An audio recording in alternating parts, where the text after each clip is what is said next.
இலங்கையில் முன்னாள் ஜனாதிபதி ரணில் விக்ரமசிங்கவுக்கு எதிராக தற்போது குற்றச்சாட்டுகள் தொடர்ந்தும் சுமத்தப்பட்டு வருகின்றன. குறிப்பாக பட்டலந்த என்ற பகுதியில் ரணில் விக்ரமசிங்க தங்கியிருந்த வீட்டு வளாகத்தில் நடத்தி செல்லப்பட்டதாக கூறப்படும் சித்திரவதை முகாம் குறித்து தற்போது பல்வேறு விமர்சனங்களும் பல்வேறு தகவல்களும் வெளியாகி வருகின்றன. இந்த நிலையில் கொழும்பில் செய்தியாளர்கள் சந்திப்பை நடத்திய ராவய என்ற பத்திரிகையின் முன்னாள் எழுத்தாளர் நந்தன வீரரட்ன இது தொடர்பான பல தகவல்களை வெளியிட்டிருக்கிறார். ராவய இந்த சம்பவம் தொடர்பான தகவல்களை வெளியிட்டதன் பின்னரே சந்திரிகா பண்டாரநாயக்க இது தொடர்பில் கவனம் செலுத்தினார் என்று அவர் குறிப்பிட்டிருக்கிறார். எனினும் கூட ஒரு கட்டத்தில் அவர் இதனை கைவிட்டுவிட்டார். என்றாலும் ரணில் விக்ரமசிங்கவை அரசியல் ரீதியாக பழிவாங்க வேண்டும் என்ற நோக்கத்தில் பின்னர் வந்த காலப்பகுதியில் அவர் இதனை கையில் எடுத்தார்.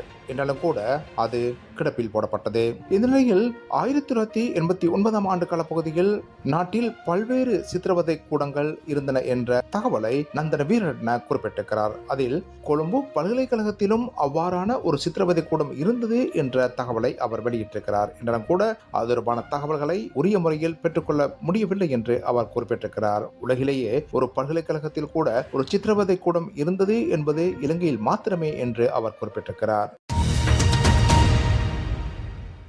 ISIS அமைப்பின் ஆபத்தான தலைவர் ஒருவர் கொல்லப்பட்டதாக அறிவிக்கப்பட்டிருக்கிறது.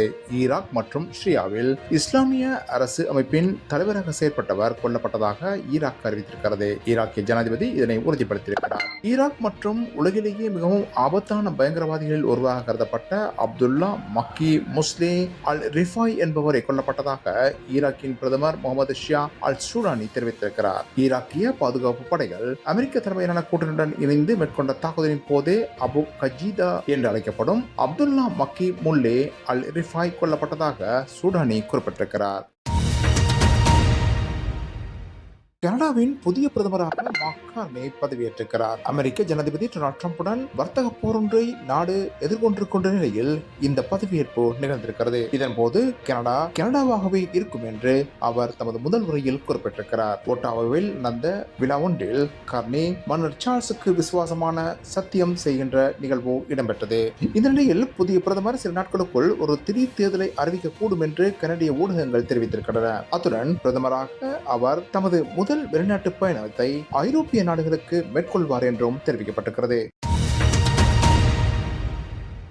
இந்திய தேசிய கிரிக்கெட் அணியில் தமக்கு இடம் கிடைக்கவில்லை என்பதற்காக இந்தியாவின் சுழல் பந்து வீச்சாளர் ஒருவர் இங்கிலாந்தின் கவுண்டி போட்டிகளில் பங்கேற்கவிருக்கிறார். இந்திய அணிக்காக 72 ஒருநாள் போட்டிகள் விளையாடி 121 விக்கெட்டுகளையும் 80 20 போட்டிகள் விளையாடி 96 விக்கெட்டுகளையும் வீழ்த்திய சாகலே இந்த நிர்பந்தத்துக்கு உள்ளாயிருக்கிறார். இந்திய தேசிய அணியில் கடந்த 1.5 வருட காலமாக அவருக்கு வாய்ப்பு வழங்கப்படவில்லை. புதிய வீரர்களின் வருகையால் அவருடைய வாய்ப்பு இல்லாமல் போனதாக தெரிவிக்கப்படுகிறது. இதனையடுத்து அவர் இங்கிலாந்தின் கவுண்டி அணியான நொதம்டம்ஷயர் அணிக்காக ஒப்பந்தம் ஒன்றில் கையெழுத்திட்டிருக்கிறார். இதன்படி அந்த அணிக்காக அவர் 4 போட்டிகளில் ஏற்கனவே விளையாடி 19 விக்கெட்டுகளை வீழ்த்தியிருக்கிறார். இந்த நிலையில் மீண்டும் அந்த அணிக்காக அவர் விளையாடவிருப்பதாக அறிவிக்கப்பட்டிருக்கிறது.